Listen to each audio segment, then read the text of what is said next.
નમસ્કાર, જય શ્રી કૃષ્ણ, રાધે રાધે. મિત્રો, ઘણી વખત આપણે અનુભવ પણ થાય છે કે ઘણા વ્યક્તિઓને જે સાયટિકાની જે તકલીફ છે એમાં ઝડપથી વધારો પણ થઈ શકે છે અને એની અંદર લાંબા સમય સુધી એ વ્યક્તિને તકલીફનો અનુભવ કરવો પડી શકે છે. તો એમાંથી જો આપણે ઝડપથી રિકવરી મેળવવી હોય તો તમે આ એક આયુર્વેદિક ઔષધિનો તમે ઉપયોગ કરી શકો. જો સાયટિકાના કારણે કરોડરજ્જુથી લઈને આપણે પગની એડી સુધી આપણને દુખાવો થતો હોય છે, તો કરોડરજ્જુથી જે વર્ટિકલ જ્ઞાન તંતુ છે એ આપણા પગ સુધી એ પહોંચી શકે. એ જ્ઞાન તંતુ બરોબર કામ ના કરી શકે એટલે આપણે અસહ્ય તકલીફો થતી હશે. આપણે સરખી રીતે એ પગ આપણે વાંકો પણ વાળી શકતા નથી, આપણે ચાલી પણ શકતા નથી, બેસી પણ શકતા નથી. જો આ તકલીફ થાય તો આ પ્રેક્ટિકલી અનુભવ તમે કોઈક વ્યક્તિ સામે જોયો પણ હશે. તો સાયટિકાની અંદર જે દુખાવો થાય છે એની અંદર ઘણી એવી કસરતો પણ છે, એનો પણ તમે ઉપયોગ કરી શકો. કસરતો કરવા છતાં પણ જો તમને રિકવરી દુખાવાની અંદર ના મળતી હોય તો આ એક આયુર્વેદિક ઔષધિનો તમે ઉપયોગ કરી શકો, જેથી કરીને તમને ટૂંક સમય એટલે કે થોડા ઘણા દિવસોની અંદર તમને રિકવરીનો અનુભવ મળી શકશે. એટલે જે જ્ઞાન તંતુ જે છે કરોડરજ્જુ ની સાથે જોડાયેલા જે આપણે પગની એડી સુધી પહોંચે છે એ નબળા થઈ ચૂક્યા છે, એમાંથી ધીરે ધીરે કરીને રિકવરીનો અનુભવ થશે. એટલે તમને જે દુખાવો થાય છે એની અંદર તમને રાહતનો અનુભવ મળી શકશે. તો આ વિડીયો ધ્યાનપૂર્વક જોઈ લેજો અને ખાસ કરીને તમારા મિત્ર વર્તુળની અંદર અથવા તો તમારા પરિવારની અંદર કોઈક વ્યક્તિને સાયટિકાનો તકલીફ થઈ ચૂકી હોય, એની અંદર રિકવરી ના મળતી હોય તો આ વિડીયો પણ શેર કરજો અને ચોક્કસપણે તમે નિઃશંકપણે તમે એ ઔષધિનો ઉપયોગ કરી શકશો, જેથી કરીને તમને એની અંદર ઘણું સારું રાહતનો અનુભવ મિત્રો મળી શકશે.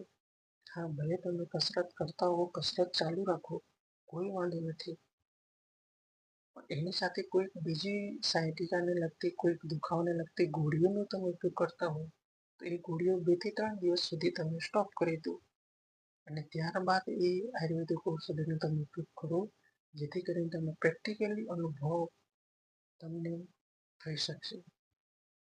અને ખાસ કરીને ચેનલ પર પહેલી વખત તમે જોયું હોય, તમને આવી જ આયુર્વેદિક ઔષધિ વિશે માહિતી મેળવવાની ઈચ્છા હોય તો ચેનલ સાથે જરૂરથી જોડાઈ જજો, જેથી કરીને તમે આવનાર સમયની અંદર, આવનાર ભવિષ્યની અંદર કદાચ તમને તમારા શરીરની અંદર કોઈ પણ સમસ્યા સર્જાય, નાની મોટી બીમારીઓ આવે તો એ આયુર્વેદિક ઔષધિનો તમે સચોટ રીતે કઈ રીતના ઉપયોગ કરી શકો એના વિશે માહિતી તમને મળતી રહેશે.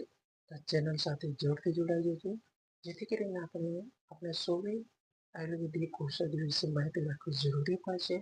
જરૂરી એવું નથી કે દરેક બીમારીઓની અંદર આપણે એનો ઉપયોગ કરીએ, પણ આપણે શરીરને અનુકૂળ થાય, શરીરની પ્રકૃતિને મેચ થાય, કયા રોગને અનુસંધાને એનો ઉપયોગ કરી શકાય એના વિશે પણ આપણે જાણકારી રાખવી જરૂરી છે.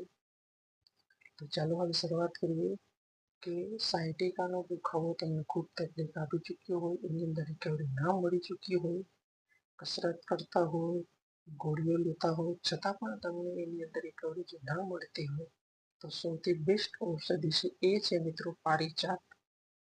પારિજાત વનસ્પતિ તો આપ સૌ જાણો જ છો કેટલી ફાયદાકારક છે. એના ફૂલ કેટલા ફાયદાકારક છે, એના પાન કેટલા ફાયદાકારક છે, એના મૂળ કેટલા ફાયદાકારક છે. તો ખૂબ નામચીન ઔષધિ છે પારિજાત વૃક્ષ. તો એ તો એના વિશે તો માહિતી આપવી જરૂર નથી, તો આપશો પ્રેક્ટિકલી આપણે જોઈએ છે અને જાણીએ પણ છે. તો એનો ઉપયોગ આપણે કઈ રીતના કરી શકીએ સાયટિકાના દુખાવાની અંદર રિકવરી મેળવવા માટે. એની અંદર તમારે પારિજાતના પાન લેવાના, ઉમળા પાન નથી લેવાના, પાકા પાન તમારી ઈચ્છાના 5 થી 10 પાન તમે લઈ લો, એને વાટી નાખો, બરોબર છે. વાટી નાખો અને ત્યારબાદ તમારે એમાંથી રસ કાઢવાનો, બરોબર છે. રસ તો તમારી ઈચ્છા અનુસાર તમે જે રીતના બનાવવો હોય એ રીતના તમે બનાવી દો, પણ એટલું ખાસ ધ્યાન રાખજો કે પાકા પાન લેવાના છે મિત્રો, બરોબર છે. એટલું તમે ધ્યાન રાખજો, કુમળા પાન નથી લેવાના. તો એમાંથી રસ કાઢો અને એ રસનું સેવન 1 ચમચી અથવા તો 2 ચમચી અથવા તો 1.5 ચમચી તમે સવારે અથવા સાંજે ભૂખ્યા પેટે પણ તમે કરી શકો, તો ત્યારબાદ જમ્યા બાદ પણ તમે એનું સેવન કરી શકો.